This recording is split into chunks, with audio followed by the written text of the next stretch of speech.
ईद उल अज़हा, ईद उल जोहा जिसे हम आम ज़ुबान में बकरीद कहते हैं, पूरे तमाम सिटी पुलिस के तरफ से सभी भाइयों और बहनों को मैं मुबारकबाद पेश करता हूं एडवांस में। हैदराबाद शहर में ही नहीं, पूरे हिंदुस्तान में, पूरी दुनिया में पिछले 5-6 महीने से जो एक माहौल चल रहा है जिससे आप वाकिफ हैं, ये जो वबा है कोरोना वायरस का, इसके कारण तमाम जिंदगी बिल्कुल एहतियात के साथ निकल रही है। अगर आप हैदराबाद में देखें तो शुरू से ही हर मजहब में, चाहे वो हिंदुओं का रामनवमी हो, हनुमान जयंती हो, और अभी जो तुरंत गुजरा बोनालू, जिसका एक बहुत अहमियत है हैदराबाद में, हमारे क्रिश्चियन कम्युनिटी में बिशप थुम्माबाला के तरफ से जो इनिशिएटिव था ईस्टर में, जिसमें कि लाइव स्ट्रीमिंग किया गया फर्स्ट टाइम वीडियो के मार्फत से, और गुड फ्राइडे को देखा गया। फिर हमारे मुस्लिम भाई बहन जो हैं, रमज़ान में भी देखे कि बहुत एहतियात के साथ सब लोगों ने रमज़ान को मनाया, ईद को मनाया, क्योंकि ऐसा माहौल शायद पहले कभी इतिहास में नहीं आया, और इसीलिए सभी के कोऑपरेशन से और अल्लाह सुब्हानहू व तआला के रहम से आज अगर हैदराबाद में दूसरे बड़े शहरों के कंपैरिजन में हमारा नंबर इन्फेक्शन का कम है, डेथ का कम है, तो इसका वजह यही है कि सभी लोगों ने मिलकर इस वबा से एक साथ लड़ने का जो एक डिसीजन लिया, सब शरीक हुए, और इसी स्पिरिट से हम लोग आगे भी चलेंगे। तो बकरीद में भी हम लोग इसी तरीके से आगे आप लोगों से गुजारिश कर रहे हैं, जैसा कि पहले सभी फेस्टिवल में हुआ था, रमज़ान में भी हुआ था, कि कहीं बड़ी गैदरी, कहीं जमात नहीं हुई थी। जैसा कि आप जानते हैं, ये बड़ा चोर किस्म का वायरस है। ये चुपके से आपके शरीर में दाखिल हो जाएगा अगर आप किसी के करीब जाएंगे। 2 गज की दूरी बहुत ज़रूरी है, और इसीलिए हमारे गवर्नमेंट के तरफ से और हमारे बुजुर्ग आलिम के तरफ से लगातार कोशिश है। सभी मस्जिद में हमेशा लोग कहते रहते हैं कि घर पे ही अपना नमाज अदा करें, और अगर मस्जिद आना है तो घर से पहले घर में ही वजू करके आएं। तो इन सब बातों का एहतियात हैदराबाद में हम लोग सब पिछले 5 महीनों से करते आ रहे हैं, और अभी बकरीद में भी मुझे यकीनन पूरा भरोसा है कि हम लोग सब मिलकर सबसे पहले, जिसको कहते हैं आज हम लोग सेफ बकरीद, सेफ ईद का एक नारा देंगे। शायद ही कोई हैदराबाद का घर है जिसमें बच्चे नहीं हैं, जिसमें बुजुर्ग नहीं हैं, जिसमें ऐसे लोग नहीं हैं जिनके पास बीपी, हार्ट या कुछ मोटापा, इस तरह का बीमारी न हो।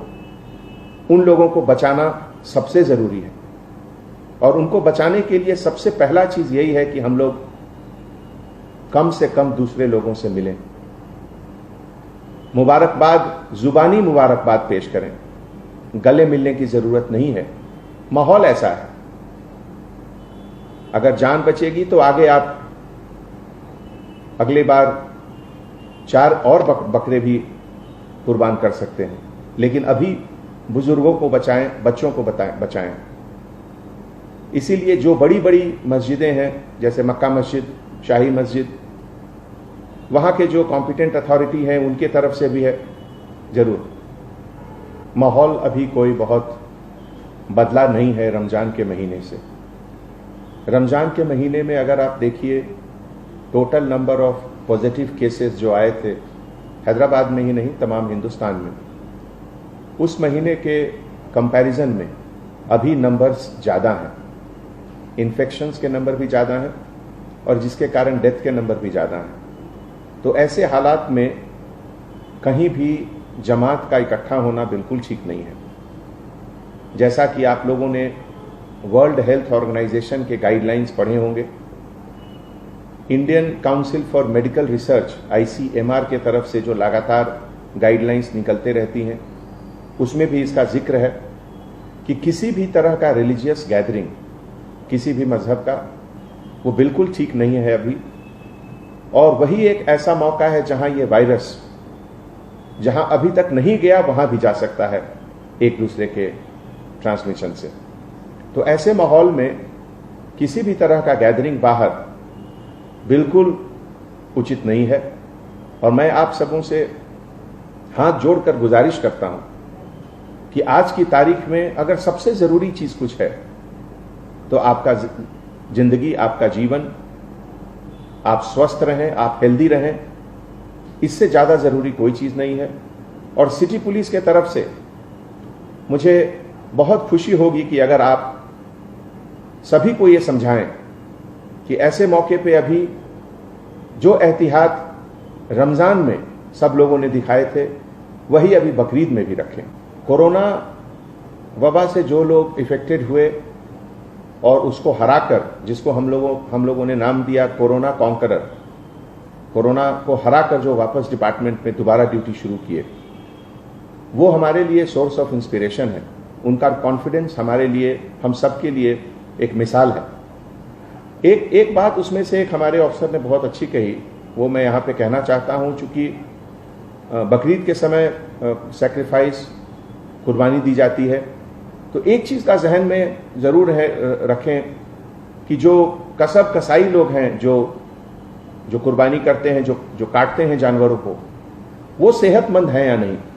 उनका सेहत बहुत जरूरी है। अगर वो खुद सेहतमंद नहीं है तो वहां से भी ये वबा दूसरे जगह फैलने की गुंजाइश रहती है। तो मैं आप सबसे गुजारिश करता हूं कि जहां से भी आप लोग जा रहे हैं गोश्त लाने, एक बार उसका भी ध्यान रखें कि जो कसाई लोग हैं उनका हेल्थ बहुत जरूरी है पूरे सोसाइटी के लिए, बहुत बहुत जरूरी, बहुत सबक मिलता है। और आज की तारीख में उस कुर्बानी की अहमियत पहले से ज्यादा है। आज सबसे पहले तो मुझे कुर्बानी देनी है अपने उन सभी आदतों की जिसके कारण यह कोरोना वायरस बढ़ सकता है। मुझे कुर्बानी देनी है कि मैं किसी से गले मिलकर उसको ग्रीट नहीं करूं, जुबानी ग्रीटिंग्स करूं। यह भी एक तरह का कुर्बानी है, क्योंकि सब लोगों को गले मिलना बहुत अच्छा लगता है और पहले लोग मिलते भी थे और अच्छी बात है। लेकिन अभी के माहौल में उसकी कुर्बानी देनी होगी, उससे अलग रहना होगा हम लोगों को। इसी तरीके से जो हमारे घर में जो बुजुर्ग हैं, किसी भी हालत में उनको बाहर नहीं आने देना है। जो छोटे बच्चे हैं उनको बाहर नहीं आने देना है। तो इन सब आदतों की कुर्बानी देनी है। आज हमारे देश में बहुत जरूरी है कि हम अपने ऊपर कंट्रोल रखें, अपनी उन हर आदतों का कुर्बानी दें जिससे कि ये चोर वायरस जो है कोरोना, ये जो चाइना ने पूरे दुनिया को एक अपने तरफ से एक ऐसा अजीब तोहफा दिया कि पूरा दुनिया परेशान है, उससे बचने के लिए जिस चीजों की कुर्बानी देनी है हम लोग देंगे। लॉकडाउन खोलने के बाद दोनों चीज की अहमियत बढ़ी, लाइफ और लाइवलीहुड। लाइफ को भी बचाना है और लाइवलीहुड को भी बचाना है। खास करके जो हमारे गरीब लोग हैं, जो सुबह से शाम को मेहनत करके रात का खाना खाते हैं, अगर उनकी रोजगार हम लोग बंद कर देंगे तो ये बहुत बड़ा गुनाह होगा। और इसीलिए रोजमर्रा की जिंदगी हमेशा आगे चलती रहनी चाहिए। और पब्लिक में जो अवेयरनेस है पहले से बहुत ज्यादा हुआ है। 90 to 95% लोग मास्क लगाकर रोड पर चल रहे हैं, लेकिन अभी भी लगभग 2000 से 2500 लोगों को सिटी पुलिस के तरफ से हर रोज फाइन होता है कि वो पब्लिक प्लेसेस पे मास्क के बिना घूमते हैं। मैं उन सभी से गुजारिश करता हूं कि आप अपने लिए, अपने परिवार के लिए, अपने बच्चों के लिए, उनकी सेहत के लिए जरूर मास्क पहने। आप हेल्दी हो सकते हैं, लेकिन आप इस वायरस के कैरियर भी हो सकते हैं। हो सकता है कि आप में ये सिम्टम न दिखे, लेकिन आपके संपर्क में जो लोग आएंगे उनको ये जरूर इन्फेक्ट करेगा।